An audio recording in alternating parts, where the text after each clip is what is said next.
Hello my dear friends, you're in the Military Summary channel, and today we will discuss the situation in Ukraine on the 10th of April of 2025. Today we have a lot of very interesting updates, so let's start.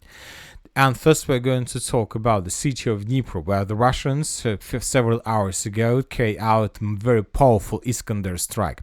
As a result of attack, the Russians managed to destroy another military facilities that Ukrainians were using to produce arms and weapons for the armed forces of Ukraine. In this post, in these pictures, you can see the consequences of Russian attack. As you can see, the explosion was very heavy, very huge. First of all, we have just this short video. These are the consequences of attack, but we believe that during this upcoming evening we're gonna receive additional updates, and we will discuss everything in details probably during the next video. Once again, according to different sources, according to first data, the Russians attacked some military facilities on the territory of the city of Dnipro. Basically, the explosion was discovered. This is exactly geolocated. This is exactly the place that was attacked by the Russians. So we are waiting for additional report from the Minister of Defense of the Russian Federation. But once again, we believe that the Russians would say that another military object or military facility was destroyed that Ukrainians were using to supply and support their forces. Now let's continue with the city of Toretsk. As you can see from this direction, from the Kostiantynivka direction, we have a lot of icons. Basically, today from this area we received the biggest number of icons in comparison with other front lines. And most likely, and due to this number of icons, due to this number of events that have taken place today during the 10th of April of 2025, we believe that the Russians launched their major offensive operation with the purpose to take under control the pockets to the south of the Liman water reservoir and to get as close as possible to the city of Kostiantynivka from multiple directions, from the south, from the southeast, and from the east. So let's discuss in details, and let's start everything from the beginning. If you remember, and if you were watching the previous video, if you watched the previous video, you remember that we started this video with the situation between the city of Toretsk and the city and the village of Plishyivka, because today pro-Ukrainian sources this morning published this video, and in this video we can see how the Russians were attacking. Of course, this video has very poor quality, and it is very difficult to understand and sometimes very difficult even to recognize different parts or different things, but a lot of people managed to geolocate several coordinates, and according to this video, the Russians today attacked this mine. Furthermore, the Russians, as a result of this offensive operation, managed to break through the Ukrainian defense belt and to enter the village of Nilipovka. But not everything is so simple. Let's discuss in details once again. According to this video, we came to conclusion that the Russians used at least two offensive groups. The task of the first offensive group was to move as fast as possible along the road T0516, not to enter this mine, to move further and to enter and to get as close as possible to the village of Nilipovka and to take under control this village. And the Russians managed to do this as a result of this offensive. So by the morning of the 10th of April, the Russians captured the village of Nilipovka, and they digged in deeper with the purpose to repel possible Ukrainian upcoming attacks. The second group of the armed forces of the Russian Federation began offensive operation and began advancing in the direction of the mine as soon as the Russian vehicles managed to pass this territory. And currently we don't know for sure what is the status of this mine. Most likely there are very heavy clashes still between the Russians and the Ukrainians, but the problem is that Ukrainians are no longer able to bring additional forces and reinforcements to the territory of the mine because the mine supply arteria was cut by the first offensive group. At the same time, the Russians have no limits to supply and support their forces to take under control this strategical facility. And now if Ukrainians want to, let's say, stabilize the situation and to bring additional reinforcements to the territory of mine, they can do this just this road. We're talking about T0516 road, but if they use this road of supply and support, anyway, sooner or later, they will be forced to face Russian resistance on the territory of the settlement of Nilipovka. We're just trying to tell you that most likely and very likely currently there are very heavy clashes for the territory of Nilipovka, where Ukrainians are trying to counterattack from different different directions with the purpose to restore control over this main supply arteria. At the same time, the Russians are trying to assault these facilities with the purpose to force the Ukrainians to fall back. Of course, the Ukrainians can bring additional forces, let's say from the settlement of Kliban-Byk, but for these purposes, Ukrainians are gonna have to cross the railways and the river of, let's say, Krivoy Toretsk. And furthermore, these roads of supply and support is very difficult to use for vehicles due to lots of barriers, once again, as railways and as the river of Krivoy Toretsk. So which means that Ukrainians can use just infantry, let's say, to bring additional reinforcements to the territory of these facilities. But the problem is, for Ukrainians, of course, is that the Russians established complete FPV drone control over this territory, and we believe that Ukrainians have no doubts to bring additional forces using this road of supply. So we are waiting for additional updates, of course. We don't think that this battle, this special operation carried out by the Russians will take months or years to be finished. Obviously, 24-48 hours is the limit, and then we're going to see everything and we're going to understand everything. We believe that as soon as the Russians are able to clear these facilities, most likely they will send evacuation group for the Russians on the territory of Nilipovka, because the vehicles from the territory of Nilipovka were destroyed by the Ukrainians, and we can see this on this video. And most likely then the Russians will try to carry out evacuation operation with the purpose to save soldiers and to bring them back to the territory of these facilities and to the territory of the city of Toretsk. So this is the operation that currently the Russians are trying to carry out. Furthermore, this is not the only offensive operation that the Russians are trying to carry out right now. At the same time, the Russians are trying to advance in the fields along the Siversk Donetsk canal. The Russians are trying to advance along the railways, trying to push towards the settlement of Alexandra Shultine, and the Russians are trying to advance along 05-19 road towards the settlement of the northern Delivka. Furthermore, there are very heavy clashes in the fields along the Siversk Donetsk canal. So we have lots of icons, as you can see. We have lots of videos that confirm very heavy crashes on the ground. The Ukrainians counter-attack, the Russians attacked, and we have changes on the ground, as you can see as well. Because according to different neutral mappers, the Ukrainians during the previous 24 hours carried out several successful counterattacks, and as a result of those counterattacks, the Ukrainians managed to restore control at least over the northwestern part of the settlement of Druzhba, and the Ukrainians managed to force to fall back the Russians from the fields and strongholds along the Siversk Donetsk canal. So this is another place, another area of Russian offensive, which the Russians are trying to carry out at the same time of this special operation on the territory of mine. At the same time, we have adjusted the map in the vicinity, in the western part and further in the western direction of the Zabalka micro-district.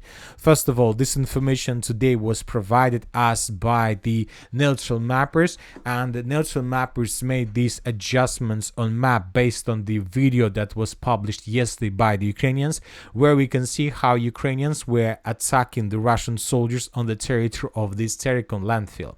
And based on this video, we came to conclusion that this is the edge position of the armored force of the Russian Federation, and from this position we see that the Russians have complete control over the western part of the Zabalka micro-district and over these fields, which means that it's completely impossible for the Ukrainians to use these roads for evacuation, rotation, and so on. Based on this, we came to conclusion that the Russians control the western part of the Zabalka micro-district. And this is also not the only place of the Russian activities. Probably another place where we got lots of updates is coming from this pocket, from the pocket to the south of the Kliban-Bytsky water reservoir. As for this territory, we see that the Russians improved their positions to the west of the settlement of Leonidovka and New York, and the Russians continue advancing, and this information was provided us by neutral mappers. Furthermore, according to information we have, the Russians continue their offensive operation from Novobakhmutovka in the northwestern direction with the purpose to get as close as possible to the N20 road, with the purpose to cut these lines between Sukha Balka and Valentinovka, Stara Mikolaivka, so just to ruin securing the logistic. And today, pro-Russian resources reported that by the end of the 10th of April, the Russians established complete control over the at least 50% of the settlement by the name of Kalinovo, which is also a significant progress of the armored force of the Russian Federation. And we have reports that the Russians resumed their attempts to advance in the vicinity of the settlement by the name of Tarasovka. So if this is not a major offensive operation of the Russian forces, then tell me, what is this? We believe that during the next several days we're gonna have to adjust the map for several times, and several positions and several pockets would be cut by the Russians. So that's it about the Toretsk direction and the southern Kostiantynivka direction. Now let's talk about the Chasiv Yar direction. As you can see from this configuration, from this map, we have lots of icons as well. The Russians during the previous 24 hours, as you can see, managed to cover significant territories with drones. They control every territory, every single square kilometers, and when they saw that Ukrainians sent another vehicle, let's say, to attack the Russians or to counter-attack the Russian positions, then the Russians immediately destroyed it. For example, this is one of the examples. This is, for example, the second example of this situation. Another important thing I would like to point your attention, that this is the vehicle with a unique tactical sign that Ukrainians are using on this direction. As a result of this attack, this vehicle was also destroyed. Furthermore, the Russians were bombing and attacking the Ukrainians with FABs, with artillery, with everything they have. And as you can see, and according to the Russian offensive to the south of this area, we believe that the main purpose of all these activities from the Russian side was to distract Ukrainian attention and to force them to use several groups and several, let's say, groups of reinforcements in the direction of the city of Chasiv Yar. So, telling the truth, we see a very small but collapse and operational crisis from the Ukrainian side. And now it's very important to understand whether the Ukrainians are able to stabilize the situation during the next several days or not. If they are not able to stabilize, then the map would be adjusted significantly. Now let's move further and let's start or continue with the northern direction. We have lots of important updates. Today the Russians reported that as a result of clashes, the settlement of Zhuravka was completely captured and secured by the Russians.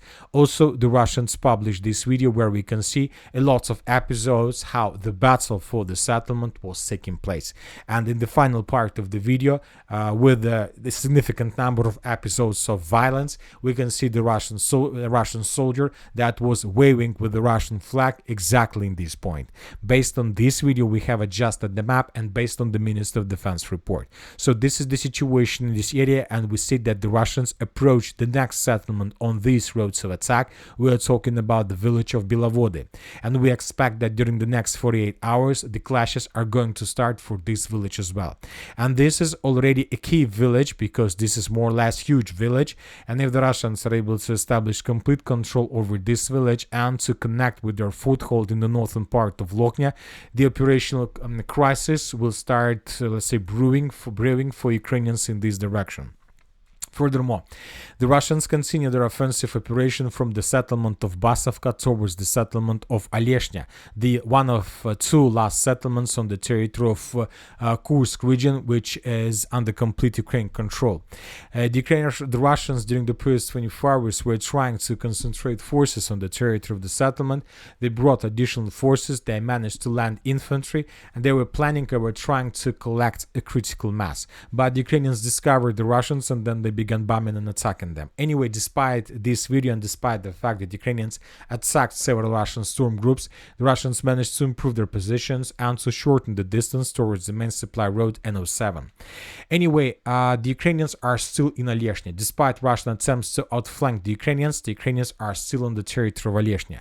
But when talking about these Ukrainians, the situation for them is very difficult. Today we got another video how the Russians were bombing and attacking the positions of the 80s and 82nd Brigades of the Armored Forces of Ukraine. Basically, the village of Oleshnya was already reduced to ruins several days ago. Now the Russians probably are taking off another layer of surface, not of the village itself.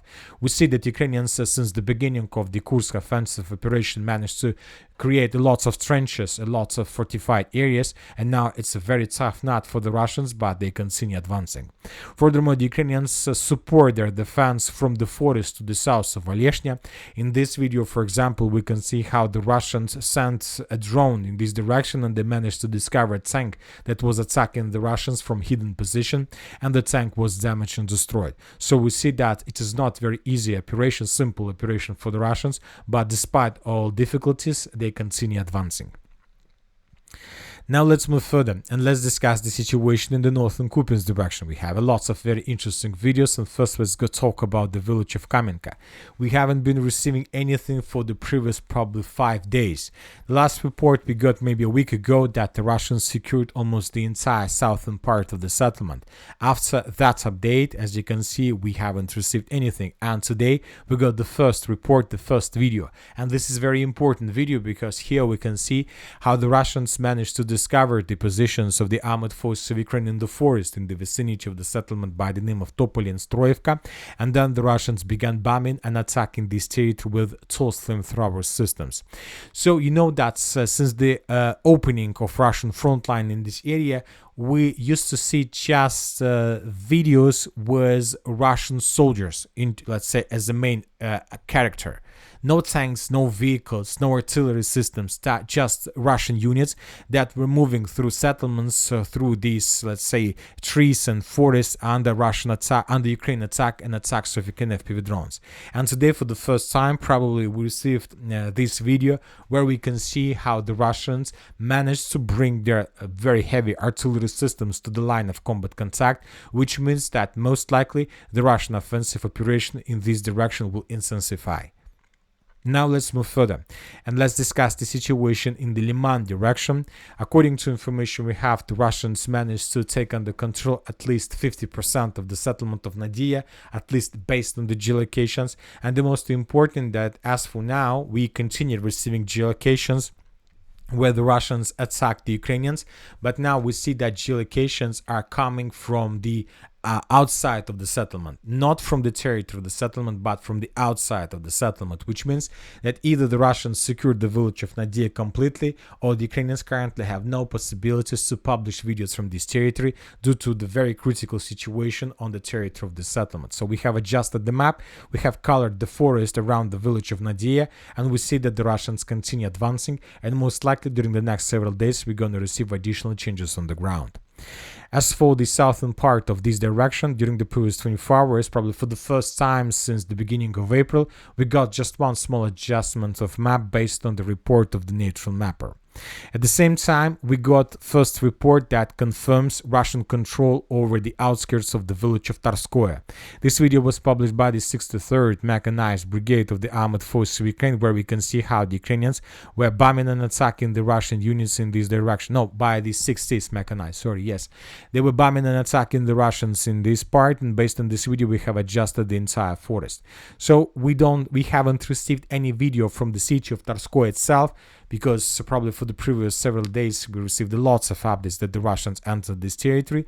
As for now, we have just Russian control on the outskirts.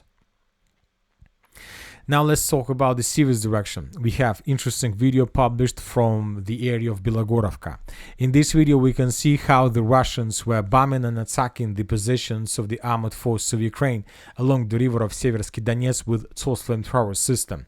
Usually when the Russians use tools flamethrower systems, this means that the next step, the next thing that the Russians are planning to do is the ground operation. So we expect some changes on the ground along the river of Siversk Donetsk from the Russian side of the river. So most likely the Serebryanka forest is about to be taken by the Russians or is about to be adjusted in the Russian favor. We've talked about Chasiv Yar, we've talked a lot about the city of Kostiantynivka. Now let's move further and let's discuss the situation in the Pokrovsk direction. As you can see, during the previous 24 hours we got a lot of videos from this area, lots of icons, but telling the truth, if we compare this direction with, let's say, Sumy or Toretsk, we see that the Russians are less active. Maybe they're regrouping, maybe something like this, maybe they're preparing themselves before another offensive. As for geolocations, Kupiansk, the main number of geolocations are coming from the settlement of Bogatyr.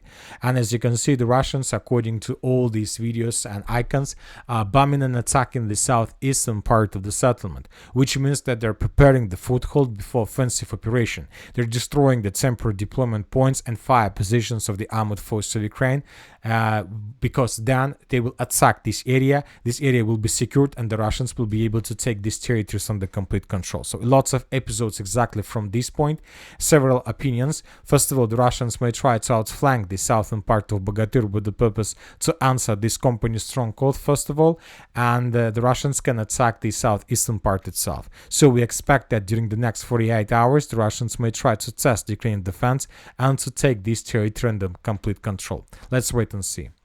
As for the Shevchenko direction, we have several icons, and the most important is coming from the Voskresenko direction. In this video, we can see how the Russians were bombing and attacking the Ukrainians in the fields, and after the Russians attacked this territory with stealth flamethrower systems and with FABs, the Russians start clearing this territory with drones. We expect that the Russians may try to outflank the city of Shevchenko with the purpose to attack the settlement of Voskresenko. This will allow the Russians to split the Ukrainian defense into many small pieces and then to handle with every single piece separately. Now let's move and further and let's discuss the situation in the Zaporizhia direction. As for the previous 24 hours, we haven't received videos, we just have changes on the ground. And as you can see, according to different mappers, the Russians managed to shorten the distance to the city of Kamensk itself. So we expect that most likely during the next days, the Russians will make first attempts to attack the village with the purpose to take under complete control over this territory. And that's it for today. Military Summary channel reminds we condemn any violence in the world. Thank you for watching, subscribe to my channel, put your likes, join my Patreon, and have a good day. Bye bye.